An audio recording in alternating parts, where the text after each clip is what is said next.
In this video, you will train your first machine learning model, measure its accuracy, and use it to predict new unseen data. Hello and welcome everyone. If you have been curious about machine learning but thought it to be too complicated, this video is for you. Today we are going to build your very first machine learning model using Python and one of the most popular libraries in the industry, Scikit-learn. We'll begin by understanding how machine learning can classify different types of data, including both text and numbers. Then we'll move into a hands-on Jupyter Notebook demonstration where we'll create and train a real model.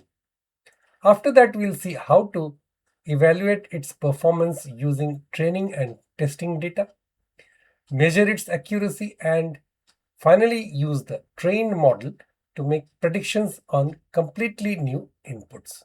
By the end of this video, you will have a solid understanding of the complete beginner workflow that data scientists follow when building a supervised machine learning model. So let's jump straight into Python and start building your very first machine learning model. We teach a computer to classify data. So we'll build two classifiers. First, a numeric pass-fail classifier and a spam detector. So what is classification?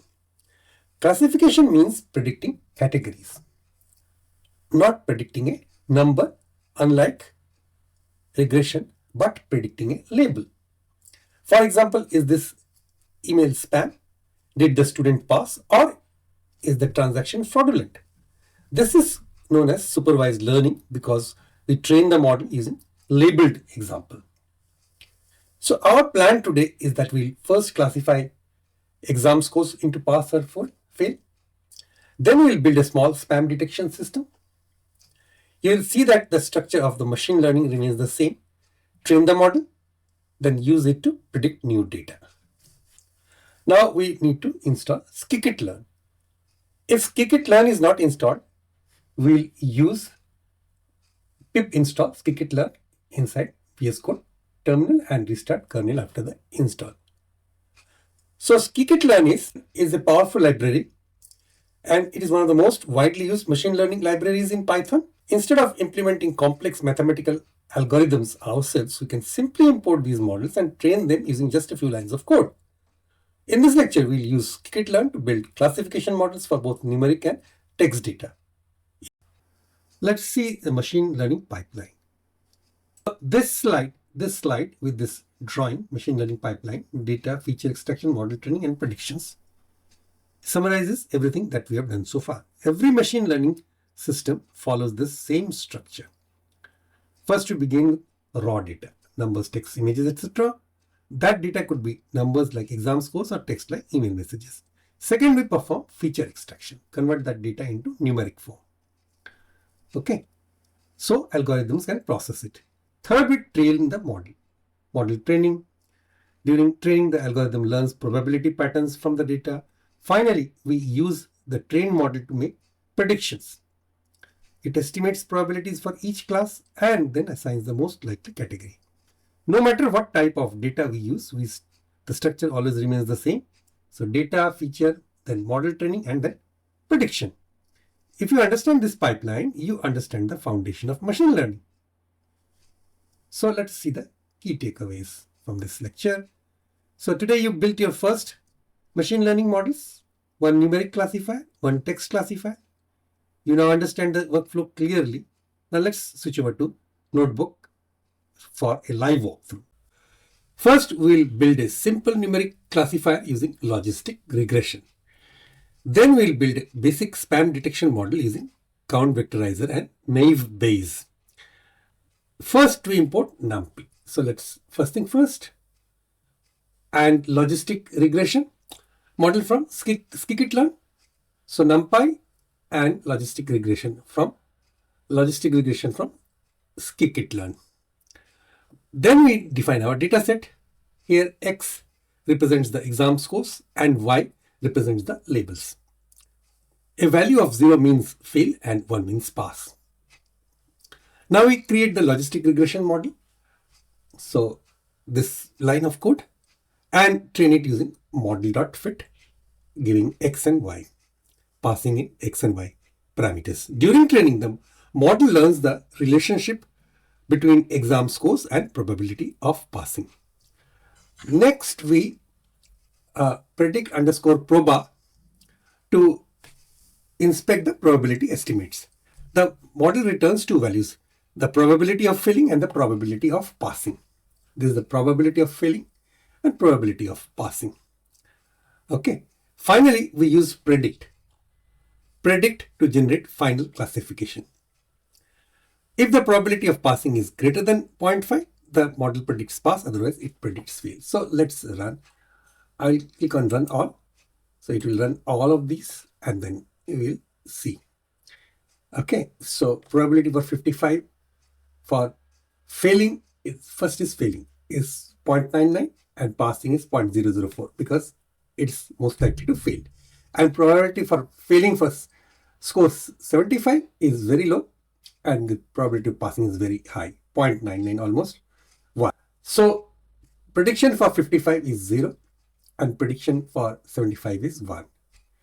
So prediction for 55 is 0 means fail and 1 is pass. Okay, if the probability of passing is greater than 0.5, the model predicts pass, otherwise it predicts fail. Now next we'll go to the part 2 of text classification demo. Here we want to detect spam messages. We start with a small data set of example messages like this, an array of strings or text or messages. The labels indicate whether each message is spam or not. The machine learning models cannot work directly with raw text, so we use count vectorizer, okay, to convert the text into numeric features. Count vectorizer builds a vocabulary of all unique words and represents each message as a vector of word counts. We then print the matrix produced by count vectorizer. Each row represents a message and each column represents the word from the vocabulary, like such. This is the matrix and this is the word from the vocabulary. Okay. Here there are a bunch of zeros and ones. A value of 0 means the word appears in the message and a value of 1 means the word appears and 0 means it doesn't appear. So here it doesn't appear, here 1s mean it appears in the message. Now, training the spam classifier. Next we train a naive Bayes model using these features. Okay, so the model learns which words are more likely to appear in spam messages and which words are more common in normal messages. So free money offer is a new message and spam probabilities 0.25 and 0.74. So it being a spam is more likely, 75%, nearly 74%, and less likely to be a normal message. Predicting a new message. Firstly, we convert the message into a vector using the same count vector, still on this one, this code snippet. And then we use predict underscore probe to inspect the probabilities and predict to generate the final classification. Spam prediction is one, that means it is a spam. So in this notebook demonstration, we built two simple classification models using Scikit-learn. One used numeric data and other used text data. Even though the data types were different, the machine learning pipeline remained the same. Convert data into features, train the model and generate predictions. Why we need training and testing? So when developing a machine learning model, we want the model to learn patterns that generalize to new data. If we train a model and test it only on the same dataset, exactly the same dataset, the model may simply memorize the examples instead of learning useful patterns. And this would give us the false impression that the model performs very well. To avoid this problem, we divide the dataset into two parts. The first part is the training data, and this portion is used by the model to learn relationships between input features and target labels, and then the testing data is used to test. This portion is kept separate and is only used after the model has been trained to evaluate how well the model performs on unseen data. So this is a slide on typical data split. And in real machine learning projects, datasets are usually split using a common ratio. A typical split might use around 70 to 80% of the data for training and the remaining 20 to 30% for testing. For example, imagine a dataset containing 1000 rows of observations. The idea is that the testing dataset simulates new data that the model has never seen before. So we reserve 200 rows for testing. If the model performs well on the testing data, it suggests that the model has learned useful patterns rather than simply memorizing the training data.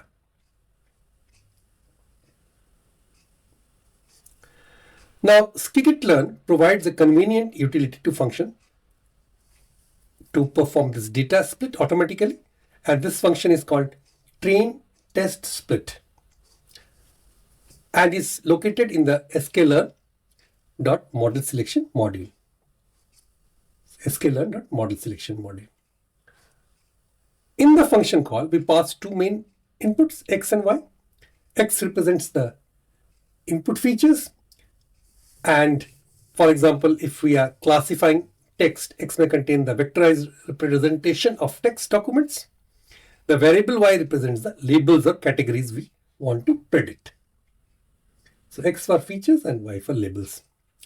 The parameter test size determines what proportion of the dataset should be reserved for testing. For example, a value of 0.2 means 20% of the dataset will be used for testing. And of course, the rest 80% will be used for training. Another useful parameter is random state. This is the random state, which ensures the same random split is produced each time the code runs. This helps make experiments reproducible.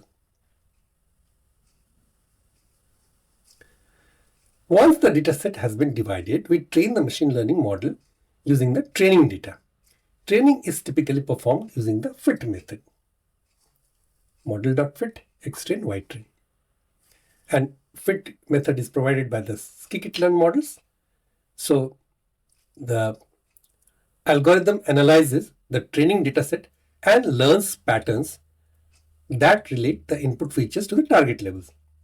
During this training step, the model builds an internal mathematical representation of the data.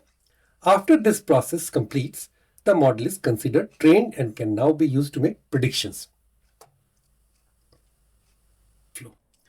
The objective of this lecture is to understand how trained machine learning models are used in real applications, and specifically we'll learn how to provide completely new input data to the model, convert that input into numerical features using the same pre-processing pipeline, and then generate predictions using the trained classifier. Now, by the end of this lecture, you will clearly understand how prediction works in machine learning workflows. So, apply a trained machine learning model. It's already trained in the previous lecture, as we have seen, to new unseen messages and understand the prediction workflow. Now, let's recap what we have already completed in the previous lecture. First, we created a dataset containing text messages labeled as spam or normal. Then we used the count vectorizer technique to convert the text messages into numerical features. After that, we trained a naive-based classifier using the transformed dataset. The model learned patterns between words and categories. For example, certain words might strongly indicate spam messages. Now we will use that trained model to analyze completely new messages.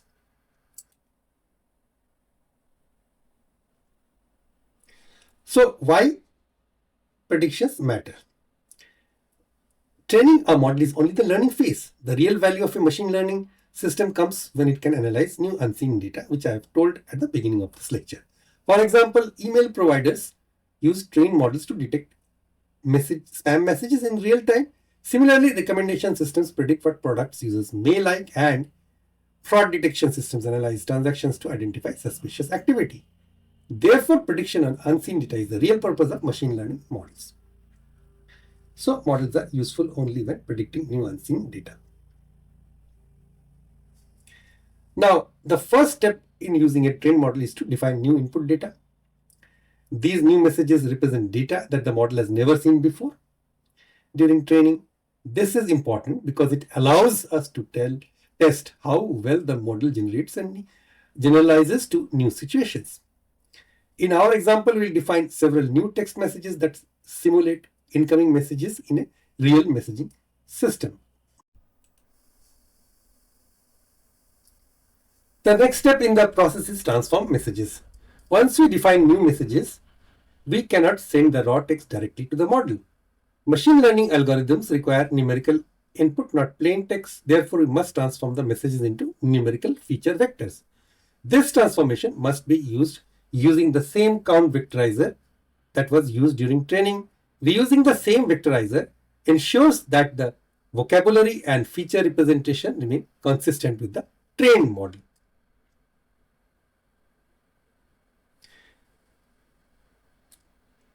So next is the making the predictions. After transforming the messages into numerical features, we can use the trained classifiers to make predictions. The model analyzes the word patterns in each message and determines the most likely category for that message. In our case, the model predicts whether the message is spam or normal. This prediction step is extremely fast and is what happens continuously in real machine learning systems. Next, we display the prediction results. For each message, we print both the original text and the predicted category. This makes the output easier to understand and interpret. Okay. And when you run this in the notebook, you'll see how the model classifies each new message based on patterns it learned during training. Say, for example, cheap medicine available now, it is a spam. Team meeting at 3 p.m. normal, limited discount offer today spam.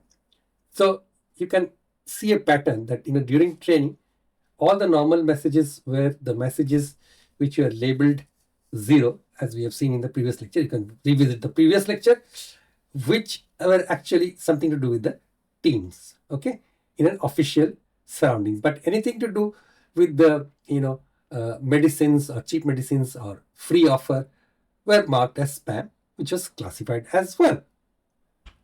So you have now completed the full beginner machine learning workflow: build, train, evaluate, predict. If this helped you, please like, subscribe, and continue learning with me. I will see you in the next video.